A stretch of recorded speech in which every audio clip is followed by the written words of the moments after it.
যে বিষয়টো অতি জৰুৰী কাৰণে মাতিব লগা হ'ল কথাটো হৈছে কি এই পঞ্চায়ত নিৰ্বাচনক লৈ বিজেপি ইমান হতাশগ্ৰস্ত হৈছে বিজেপি ইমান ভীতিগ্ৰস্ত হৈছে প্ৰথম অৱস্থাত বিজেপি ইমান অভাৰ কনফিডেন্ট আছিল যে কংগ্ৰেছে ৱাক অভাৰ দিব কংগ্ৰেছে পঞ্চায়ত নিৰ্বাচনৰ কাৰণে প্ৰাৰ্থী নাপাব প্ৰাৰ্থী নাহিব এনেকুৱা ধৰণৰ এটা ধাৰণা লৈ বিজেপি বহি আছিল এক অভাৰ কনফিডেন্ট এটা চিন্তা লৈ কিন্তু মুৰকত যেতিয়া দেখা গ'ল যে চাৰিওফালৰ পৰা স্পন্টেনিয়াছলি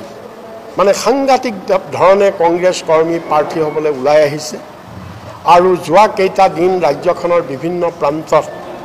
যেতিয়া মনোনয়ন পত্ৰ দাখিল হ'ল তেতিয়া বিজেপি আচৰিত হৈ গ'ল আৰু দেখিলে যে দেখোন আমি দেখি থকা ছবিখনৰ সম্পূৰ্ণ ওলোটা ছবি যি ধৰণে কংগ্ৰেছৰ প্ৰাৰ্থী ওলাই আহিল তেওঁলোকেতো ভাবিছিলে জিলা পৰিষদ প্ৰায় more than 60% নীল যাব বুলি ভাবিছিল আঞ্চলিক পঞ্চায়ত 60% নীল যাব বুলি ভাবিছিল আৰু গাঁও পঞ্চায়ত ৱাৰ্ড মেম্বাৰ প্ৰায় 50% নীল যাব বুলি ভাবিছিল কংগ্ৰেছে দিব নোৱাৰিব বুলি ভাবিছিলে তেওঁলোকে গাঁওবিলাকত এই ধৰণৰ প্ৰচাৰো চলাইছিলে যে বিভিন্ন ধৰণৰ ভয় ভাবুকি যে আঁচনি কাটি দিম ঘৰ কাটি দিম অৰুণোদয় কাটি দিম অমুক কাটি দিম তমুক কাটি দিম প্ৰাৰ্থী হ'বলৈ তোমালোক নাযাবা এনেকুৱা ধৰণৰ বিভিন্ন ভয় ভাবুকিও আছিল কিন্তু এই সকলোবিলাক আওকাণ কৰি ৰাজ্যখনৰ চাৰিওফালে আমাৰ কংগ্ৰেছ কৰ্মীসকলে যেনেধৰণে পঞ্চায়তৰ প্ৰাৰ্থিত্ব ল'বলৈ আগবাঢ়ি আহিল তে ইয়াত বিজেপি অতি ভীতিগ্ৰস্ত হৈছে নাম্বাৰ 1 আৰু 2 নম্বৰ কথা যে ঠাই বিশেষে বিজেপিৰ ভিতৰত প্ৰাৰ্থিত্ব কেন্দ্ৰিক যিবিলাক সংঘাত হৈছে স্থানীয় পৰ্যায়ত যাৰ এটা উদাহৰণ বহিঃপ্ৰকাশ ঘটিছে সিদিনাখন গহপুৰত আপোনালোকে দেখিছে যে গহপুৰ লোহিতমুখ পঞ্চায়তৰ একেলগে 1000 কৰ্মীয়ে বিজেপিৰ কৰ্মীয়ে জনতা কাৰ্ডং বুলি এগৰাকী বিজেপি নেতাৰ নেতৃত্ব তেওঁলোকে পদত্যাগ কৰিছে পদত্যাগ কৰাই নহয় প্ৰচেছন কৰি ব্লকত আহি তেওঁলোকে নমিনেশ্যন দিছে আৰু তেতিয়া তাত বিধায়ক আছিলে সকলোৱে একেলগে বিধায়কক গো বেক স্লোগান দি পেলাই বিধায়কক অপদস্থ কৰিছে এই গোটেইবিলাক কথা মিডিয়াত আহিছে এনেকুৱা বিভিন্ন ঘটনা তেওঁলোক অতিশয় হতাশগ্ৰস্ত হৈছে আৰু হতাশগ্ৰস্ত হৈ বিজেপিয়ে শেহতীয়াভাৱে তেওঁলোকৰ যিবিলাক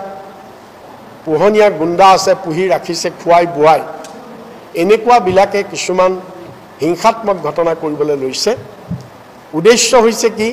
যে এই হিংসাত্মক ঘটনাবিলাক যদি আমি কৰোঁ কংগ্ৰেছ কৰ্মীবিলাক ভীতিগ্ৰস্ত হৈ পৰিব আৰু ভীতিগ্ৰস্ত হৈ তেওঁলোকে নিৰ্বাচনত নালাগিব ঘৰত সোমাই থাকিব যেহেতু প্ৰাৰ্থীৰ বেলিকা আমি ভাবিছিলোঁ প্ৰাৰ্থী নোলাব বুলি প্ৰাৰ্থী ওলালে গতিকে এতিয়া আমি কংগ্ৰেছ কৰ্মীবিলাকক কেনেকৈ নিৰ্বাচনী প্ৰচাৰৰ পৰা আঁতৰাই ৰাখিব পাৰোঁ আৰু সেইকাৰণেই তেওঁলোকে এইটো এটা তেওঁলোকৰ এজেণ্ডা আৰু তেওঁলোকে এতিয়া আশ্ৰয় লৈছে হিংসাত্মক ঘটনাৰ আশ্ৰয় লৈছে উদাহৰণস্বৰূপে যোৱা কেইটা দিনত প্ৰথম যোৱা 11 তাৰিখৰ দিনা 11 এপ্ৰিলৰ দিনা প্ৰথম সামগ্ৰীটো আপোনালোকে জানে বাই ইলেকশ্যনৰ পৰা অনবৰত তাত কংগ্ৰেছ কৰ্মীৰ ওপৰত আক্ৰমণ আনকি সাংসদৰ ওপৰতো আক্ৰমণ তথাপিও পুলিচ নিৰ্বিকাৰ পুলিচে একো কৰা নাইকিয়া গণতন্ত্ৰ ক'ত গ'ল তাৰ পিছতো সামগ্ৰীত 11 তাৰিখৰ দিনা 11 এপ্ৰিলৰ দিনা মনোনয়ন পত্ৰ দিবলৈ আহোঁতে আমাৰ কংগ্ৰেছ কৰ্মীক বিজেপিৰ কৰ্মীয়ে মাৰ পিট কৰি বাধা দিছে নমিনেশ্যন তোমালোক যদি ইমান জনপ্ৰিয় ইমান যদি মুখ্যমন্ত্ৰী যে ইমান ডাংকুপ মাৰি কৈ আছে তে তোমালোকে কিয় ভয় কৰিছা কংগ্ৰেছে নমিনেশ্যন দিয়াত কিয় ভয় কৰিছা কংগ্ৰেছে নমিনেশ্যন দিয়াত কিয় ভয় কৰিছা তোমালোকে যদি কৈছে যে কংগ্ৰেছ নায়েই বুলি কৈছা তেনে নমিনেশ্যন দিয়াত কিয় ভয় কৰিছা তে সামগ্ৰীত আমাৰ নমিনেশ্যন দিবলৈ অহা কৰ্মীক মাৰ পিট কৰি তাত এটা পৰিৱেশ কৰিলে আৰু শেষত এখন FIR চাওক আমাৰ কৰ্মীয়ে ৰূপহী থানাত FIR দিলে কিন্তু আজিলৈকে পুলিচে কোনো FIR ওপৰত ব্যৱস্থা লোৱা নাই আজিলৈকে লোৱা নাই তে এইকাৰণে যে ক'ত গ'ল আইন ক'ত গৈছে এইখন দেশত গণতন্ত্ৰ ক'ত গৈছে নাম্বাৰ 1 নাম্বাৰ 2 11 তাৰিখৰ দিনা আৰু এটা ঘটনা হ'ল সেইটো হৈছে আমাৰ শোণিতপুৰ জিলাত নদুৱাৰ ব্লকত আমাৰ যিজন জিলা সভাপতি তেওঁৰ ঘৰো নদুৱাৰত দাদুল বৰকাকতি আৰু তাত বিধায়ক হৈছে আপোনালোকে জানে পদ্মা হাজৰিকা আৰু তাত আমাৰ প্ৰাৰ্থীসকলে মনোনয়ন দিবলৈ আহোঁতে চাৰ্কুল অফিচাৰৰ অফিচত বলপূৰ্বকভাৱে প্ৰায় 200ৰো অধিক বিজেপি কৰ্মীয়ে আমাৰ কৰ্মীৰ পৰা মনোনয়ন পত্ৰবিলাক কাঢ়ি লৈছে মনোনয়ন পত্ৰ কাঢ়ি লৈ ফালি পেলাইছে মনোনয়ন পত্ৰ দিবলৈ দিয়া নাই আৰু এইবিলাক সব কথা এফআইআৰত লিখা হৈছে 3খন এফআইআৰ দিয়া হৈছে ইলেকশ্যন কমিশ্যনক মেমৰেণ্ডাম দিছে এই গোটেই কথাবিলাক বৰ্ণনা কৰি 3খনকৈ এফআইআৰ দিছে জিলা কংগ্ৰেছৰ সভাপতিয়ে দিছে আৰু যিকেইজন আমাৰ মানে আঘাতপ্ৰাপ্ত ল'ৰা তেওঁলোকে দিছে প্ৰাৰ্থীয়ে দিছে কিন্তু কোনো ধৰণৰ ব্যৱস্থা আজিলৈকে পুলিচে লোৱা নাইকিয়া আৰু যদি পঞ্চায়ত নিৰ্বাচনত যদি গণতান্ত্ৰিকভাৱে তো গণতন্ত্ৰ ক'ত গ'ল যদি আমি প্ৰাৰ্থীয়ে মনোনয়ন দিব লাগে যদি নোৱাৰে নিৰ্বাচনত যদি অংশগ্ৰহণ কৰিব নোৱাৰে মনোনয়ন দিবলৈ নোৱাৰে তে নিৰ্বাচন পতাৰ কি দৰকাৰ আছে নিৰ্বাচন পতাৰ কোনো দৰকাৰ নাই গতিকে এইটো এটা ঘটনা ইজ দ্য বিগিনিং এইটো এটা ঘটনা আপোনালোক আৰু এই দাদুল বৰকাকতি আপোনালোকে ভেৰিফাই কৰক আজিও তেওঁ হস্পিটেলত আছে তেজপুৰৰ বিজে হস্পিটেলত তেওঁক মাৰপিট কৰিছে তাৰপিছত জিলা সভাপতি তেওঁ গোটেই দলটোক নেতৃত্ব দি মনোনয়ন দিবলৈ আহিছে যিহেতু তেওঁৰ সেইটো তেওঁৰ গৃহ সমষ্টি আৰু তাত বিধায়ক পদ্মা হাজৰিকাৰ পোহনীয়া গুণ্ডাই বিজেপিৰ নামধাৰী পোহনীয়া গুণ্ডাই আমাৰ কংগ্ৰেছ দলৰ প্ৰাৰ্থীৰ মনোনয়ন পত্ৰ ফালিছে মনোনয়ন পত্ৰ দিবলৈ দিয়া নাই আৰু জিলা সভাপতিজনক শাৰীৰিকভাৱে আঘাত কৰিছে যাৰ ফলত জিলা সভাপতি দাদুল বৰকাকতি তেজপুৰ বিজে হস্পিটেলত তেওঁ ভৰ্তি হ'ব লগা হৈছে আৰু আজিও তেওঁ হস্পিটেলত আছে তথাপিও পুলিচে একো ব্যৱস্থা লোৱা নাই এইটো হৈছে নাম্বাৰ 2 ইনচিডেণ্ট আৰু নাম্বাৰ 3 ইনচিডেণ্টটো যোৱাকালি মনোনয়ন নাছিলে স্কুটিনি আছিলে আৰু যোৱাকালি স্কুটিনি মোৰ নিজৰ সমষ্টি গহপুৰত আমাৰ পূব ছয়দুৱাৰ ব্লকত তাত আমাৰ ব্লক সভাপতি আৰু অন্যান্য কৰ্মীসকলে গধূলিলৈকে স্কুটিনিৰ নিয়ম আছিলে যে 3টা বজাৰ আগত স্কুটিনি শেষ কৰোঁ কিন্তু যি কাৰণতে নহওক বিষয়াবিলাকে কৰা নাই বা কিবা পলম হৈছে আৰু স্কুটিনিৰ প্ৰতিবেদনবিলাক নটিছ বৰ্ডত হেং কৰিব লাগে নটিছ বৰ্ডত স্কুটিনি হোৱাৰ পিছত কাৰ মনোনয়ন একচেপ্ট হৈছে কাৰ মনোনয়ন ৰিজেক্ট হৈছে আমাৰ কৰ্মী তাৰ কাৰণে অপেক্ষা কৰি আছে যে কেতিয়া নটিছ বৰ্ডত হেং কৰিব আৰু আমি আমাৰবিলাক চাই যাম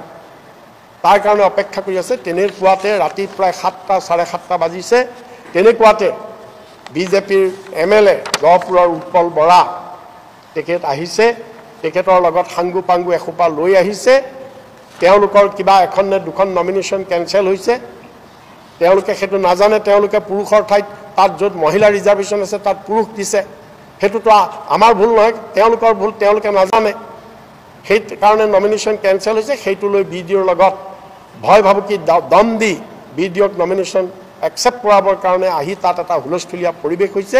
আৰু আমাৰ ব্লক সভাপতিজনক তেওঁৰ লগত তেওঁৰ সন্মুখত হেম বৰুৱা আমাৰ ব্লক সভাপতিৰ নাম তেওঁ মাৰধৰ কৰিছে বেয়াকৈ মাৰধৰ কৰিছে তেওঁ উশাহ নিশাহ বন্ধ হৈ গৈছে লগে লগে তেওঁক গহপুৰ অসামৰিক চিকিৎসালয়ত নি ভৰ্তি কৰা হৈছে গোটেই ৰাতি তাত ৰখা হৈছে আৰু পুলিচ থানাত মই নিজে এছপিৰ লগত কথা পাতিছোঁ আৰু লগে লগে পুলিচত এখন এফআইআৰ দিয়া হৈছে মানুহ হস্পিটেলত আছে পুলিচৰ চকুৰ আগত হস্পিটেলত আছে পুলিচ হস্পিটেলত গৈ তেওঁৰ পৰা ষ্টেটমেণ্ট লৈছে কিন্তু কালপ্ৰিট যি দুষ্কৃতিকাৰী তেওঁ বিজেপি কৰ্মী হোৱাৰ সুবাদত তেওঁৰ ওপৰত কোনো একশ্যন লোৱা নাই এতিয়ালৈকে তেওঁৰ ওপৰত কোনো একশ্যন লোৱা নাই এই 3টা ঘটনা মাত্ৰ 2টা দিনত হৈছে এতিয়া আমি যিটো গম পাইছোঁ আজি আপোনালোকক আমি অৱগত কৰাৰ কথাটো এইটোৱেই আমি অসমৰ ৰাইজক যে সাংঘাতিক ভাবুকি আহিছে গণতন্ত্ৰৰ প্ৰতি বিজেপিৰ আমোলত মুখ্যমন্ত্ৰী ডক্টৰ হিমন্ত বিশ্ব শৰ্মাৰ আমোলত আজি দেশৰ গণতন্ত্ৰ এনেধৰণে বিপন্ন হৈছে যে গ্ৰাম্য নিৰ্বাচনত পঞ্চায়ত নিৰ্বাচনত যিটো ভাৰতৰ মানুহৰ আত্মা পঞ্চায়তত থাকে বুলি কোৱা হয় মহাত্মা গান্ধীয়ে কৈ গৈছিলে গতিকে সেই পঞ্চায়তত তেওঁলোকক অংশগ্ৰহণ কৰিবলৈ দিয়া নাই এনেকুৱা গুণ্ডা এনেকুৱা ফেচিবাদ এইটো কিয় হৈছে এইটো হোৱাৰ অন্য কোনো কাৰণ নাইকিয়া কাৰণ এটাই যে বিজেপি ভীতিগ্ৰস্ত হৈছে যদি ভীতিগ্ৰস্ত নাই হোৱা তোমালোকে কিয় নমিনেশ্যন দিবলৈ নিদিয়া ফালিছা কিয় ভয় কৰিছা তোমালোকেতো কৈ আছে যে আমি একদম সুইপ কৰিম কংগ্ৰেছ নাই যাৰ নাই যদি তোমালোকে ইমান ভয় খাবলগীয়া কথা কি আছে আমি মুখ্যমন্ত্ৰীক তেওঁ গৃহ বিভাগৰ দায়িত্বত আছে মুখ্যমন্ত্ৰীক আমি প্ৰশ্ন কৰিছোঁ যে এয়াই নেকি তোমাৰ গৃহ বিভাগৰ নমুনা যে এফআইআৰ দিয়াৰ পিছত মানুহ জখম হোৱাৰ পিছত মানুহ হস্পিটেলত থকাৰ পিছত দুষ্কৃতিকাৰীৰ নাম এফআইআৰত উল্লেখ কৰাৰ পিছত দুষ্কৃতিকাৰীক পুলিচে নধৰিব এইটো এই কাৰণে তোমাৰ চৰকাৰ নেকি এইটো কাম নেকি চৰকাৰ তোমাৰ কাম কি সংবিধান ৰক্ষা কৰা গতিকে আজি সেইকাৰণে এনেধৰণে গণতন্ত্ৰ বিপন্ন হোৱাটো আজি বিহুৰ এই পবিত্ৰ ক্ষণত আমি আপোনালোকৰ যোগেদি অসমৰ ৰাইজক আমি আহ্বান জনাইছোঁ যে সকলোৱে গণতন্ত্ৰ আমি ৰক্ষা কৰিব লাগিব আৰু আমাৰ প্ৰত্যেকজন নাগৰিকৰ এইটো পবিত্ৰ দায়িত্ব আমি গণতন্ত্ৰ ৰক্ষা কৰা গতিকে আমি সকলো ৰাইজক আমি আহ্বান জনাইছোঁ যে সকলোৱে আহিব লাগে গণতন্ত্ৰ ৰক্ষা কৰিব লাগে প্ৰথম আৰু দ্বিতীয়তে আমি বিজেপিক সকিয়নি দিছোঁ বিজেপিক আমি সকিয়নি দিছোঁ তোমালোকে ইতিহাস পঢ়া তোমালোকৰ টকা পইচাৰ অহংকাৰত তোমালোকে চব কৰিব নোৱাৰিবা বাহুবলেৰে চব কৰিব নোৱাৰিবা বাহুবলেৰে ধন বলেৰে চব কৰিব নোৱাৰিবা এইটো কংগ্ৰেছ পাৰ্টি আজি চৰকাৰত আমি নাই কাৰণে তোমালোকে নাভাবিবা যে কংগ্ৰেছ শেষ হৈ ইয়াৰ আগতেও বহুবাৰ কেন্দ্ৰতেই হওক ৰাজ্যতেই হওক কংগ্ৰেছ পাৰ্টি চৰকাৰত নাই থকা চৰকাৰত ৰাইজে কংগ্ৰেছ পাৰ্টিক নাকচ কৰিছে বহুবাৰ কিন্তু পৰৱৰ্তী কালত আকৌ ৰাইজে সেই কংগ্ৰেছ পাৰ্টিক বিপুল ভোটেৰে আকৌ চৰকাৰৰ ক্ষমতা দিছে গতিকে এইবিলাক ইতিহাস তোমালোকে জানা তোমালোকে কি ভাবুকি দেখুৱাবলৈ আহিছা যে যি গোটেই পৃথিৱীৰ ভিতৰত সৰ্বশক্তিমান ব্ৰিটিছ যি 200 বছৰ ভাৰতবৰ্ষ শাসন কৰিছে সেই ব্ৰিটিছক কংগ্ৰেছে ভয় কৰা নাই সেই ব্ৰিটিছে গুলিত কিমান মানুহ হাজাৰ হাজাৰ মানুহ গুলিত মৰিছে ফাঁচিত ওলমিছে জেলত গৈছে লাখ লাখ মানুহ ভয় কৰা নাই কংগ্ৰেছে তো তোমালোকে আজি ভয় খুৱাবলৈ আহিছে কংগ্ৰেছক এনেকৈ আলফাৰ দিনত এপিনৰ পৰা কংগ্ৰেছ কৰ্মী মাৰি শেষ কৰা হৈছে তথাপিতো কংগ্ৰেছ ভয় কৰা নাছিলে কিমান কংগ্ৰেছ কৰ্মীক কিমান নিৰ্যাতন চলিল কিমান কংগ্ৰেছ কৰ্মীক হত্যা কৰা হ'ল কিন্তু কংগ্ৰেছে কেতিয়াও ভয় কৰা নাছিল সাহসেৰে যুঁজিছিল গতিকে বিজেপি তোমালোক কোন তোমালোকে এনেকুৱাকৈ গুণ্ডাগিৰি কৰি কংগ্ৰেছৰ প্ৰতিবাদ কংগ্ৰেছক তোমালোকে বিৰত ৰাখিব নোৱাৰিবা সেইকাৰণে আমি বিজেপিক সকীয়াই দিব খুজিছোঁ যে তোমালোকে এই যে বুলেটবাজি কৰিছা তোমালোকৰ বুলেটৰ উত্তৰ আমি বেলট পেপাৰেৰে দিম কংগ্ৰেছে বেলট পেপাৰেৰে দিব ৰাইজে বেলট পেপাৰেৰে দিব আমি বিজেপিক এই কথা সকীয়াই দিছোঁ আৰু আমি কংগ্ৰেছ কৰ্মীসকলক সমগ্ৰ অসমৰ কংগ্ৰেছ কৰ্মীসকলক আমি আহ্বান জনাইছোঁ যে প্ৰৰোচিত তেওঁলোক হ'ব নালাগে কালি এতিয়া এইকেইটা ঠাইত য'ত য'ত হৈছে কংগ্ৰেছ কৰ্মী হাজাৰ হাজাৰ কংগ্ৰেছ কৰ্মী ওলাই আহিব বিচাৰিছোঁ আমি সকলোকে সেইকাৰণে কৈছোঁ যে আমি হিংসাত কেতিয়াও বিশ্বাস নকৰোঁ আমি অহিংসাত বিশ্বাস কৰা পাৰ্টি আমাৰ আদৰ্শই অহিংসা গতিকে আমি সেইকাৰণে আজি আপোনালোকৰ যোগেদি আমাৰ সকলো কংগ্ৰেছ কৰ্মীক আমি আহ্বান জনাইছোঁ যে বিজেপিয়ে যিমানেই হিংসাত্মক ঘটনা নকওক আমাৰ কংগ্ৰেছ কৰ্মী প্ৰৰোচিত হ'ব নালাগে আমাৰ যি আদৰ্শ এই অহিংসা আদৰ্শ সকলোৱে অটুট ৰাখিব লাগে আৰু জয় আমাৰ অনিবাৰ্য আৰু ৰাইজ আমাৰ লগত আছে আমাৰ জয় এদিন অনিবাৰ্য গতিকে আমি এইখিনি কথা আৰু মুখ্যমন্ত্ৰীক অসম চৰকাৰক আমি ইয়াৰ যোগেদি আমি প্ৰত্যাহ্বান জনাইছোঁ গৰিহণা দিছোঁ যে চৰকাৰে এনেদৰে চকুৰ আগত গণতন্ত্ৰ বিপন্ন হ'বলৈ দিছে চৰকাৰে এনেদৰে সংবিধান ধ্বংস কৰিছে বিজেপিয়ে এনেদৰে দেশত গণতন্ত্ৰ ধ্বংস কৰি ফেচিবাদ আনিব বিচাৰিছে এই কথাবিলাকৰ কাৰণে আমি ধিক্কাৰ দিছোঁ আমি গৰিহণা দিছোঁ আৰু মুখ্যমন্ত্ৰীক আমি সকীয়াই দিছোঁ যে তেওঁ মূৰ্খৰ স্বৰ্গত বাস কৰি আছে এনেদৰে তেওঁ একনায়কত্ববাদীৰে তেওঁ বেছিদিন চলাব নোৱাৰে তেওঁ এই কথা বুজা উচিত ইয়াৰ লগত অন্য এটা কথা সংযোজন কৰিব খুজিছোঁ আপোনালোকে সকলোৱে জানে আমাৰ এজন স্পোক্স পাৰ্চন ৰিতম সিং তেওঁক এটা গোচৰত গ্ৰেপ্তাৰ কৰিলে সেই গোচৰত গ্ৰেপ্তাৰ হ'ল লখিমপুৰত তেওঁ জেল থাকিলে গোটেই ভাৰতবৰ্ষত এইটো লৈ তোলপাৰ লাগিছে ইয়াৰ পিছত তেওঁ বেইল পাইছে হাইকোৰ্টে তেওঁক বেইল দিছে আৰু বেইল দিয়াৰ পিছত জেলৰ পৰা ওলাই আহিছে যেতিয়া তেওঁক আকৌ গ্ৰেপ্তাৰ কৰিছে গ্ৰেপ্তাৰ কৰিলে মৰিগাঁৱত ৰাখিলে তেওঁ আকৌ বেইল পালে আইনৰ যোগেদি তেওঁ আকৌ বেইল পালে বেইল পোৱাৰ পিছত কালি আকৌ তেওঁক অন্য মনে সজা গোচৰত তেওঁক আকৌ আটক কৰি আকৌ জেলত ৰাখিছে আমি বিজেপিক আহ্বান জনাইছোঁ যে তোমালোকে এনেকৈ এই কংগ্ৰেছ পাৰ্টিক তোমালোকে এনেকৈ কংগ্ৰেছ পাৰ্টিক ভীতিগ্ৰস্ত কৰিব নোৱাৰা এদিন কৰিবা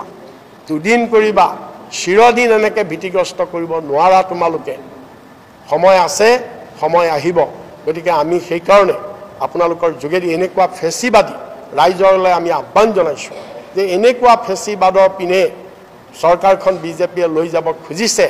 ইয়াক যদি সময় থাকোঁতেই আমি ৰাইজে যদি আমি ইয়াক প্ৰতিহত নকৰোঁ ভৱিষ্যতে কিন্তু আমাৰ গোটেই দেশৰ সকলো ৰাইজৰে কিন্তু বিপদ আসন্ন ধন্যবাদ